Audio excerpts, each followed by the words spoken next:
فَأَمَّا الْيَتِيمَ فَلَا تَقْهَرْ، اے محمد رسول اللہ صلی اللہ علیہ وسلم جڑے ویلے یتیم تہاڈے کول آویں انہیں کو جھڑکائے نا، تسا خود بھی یتیمی دا عالم گزاری بیٹھے ہوئے. یتیمی دی حالت کے اندر میں تورا کتنا خیال کیتا اللہ تعالیٰ فرمائے دے. فَأَمَّا الْيَتِيمَ فَلَا تَقْهَرْ، جڑے تورے کول یتیم آوے کو جھڑکانا نہیں وے. حدیث دی کتاب دے اندر مل دے کہ یتیم جڑا بال ہے، پہلی گل دا یہ ہے کہ یتیم جب تک آدمی بالغ کہنی نا اس وقت تک وہ یتیم ہے. جڑے ویلے لڑکا ہوے یا لڑکی ہوے جڑے ویلے بالغ تھی ونجے والو یتیم نہیں رہندے. اگر انہاں پیو مر گئے ماں مر گئے جو تھی گئے جب تک وہ نہ بالغ ہے اس وقت تک وہ یتیم ہے. جڑے ویلے وہ بالغ تھی گئے ہن انہیں یتیمی ختم تھی گئی ہے.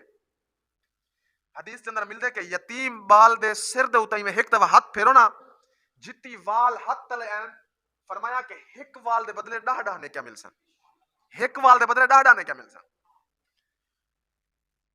یتیم کو پالن دے بڑے فضائل ہیں اور قرآن دی ایک آیت ہے فرمایا کہ یتیم دا جرا مال کھاویں نا حق یاکلون فی بیوتہم نارا، فرمایا کہ وہ اپنے پیٹ دے اندر بھا بھریں دے بیٹھن، جہنم دی بھا بھریں دے بیٹھن.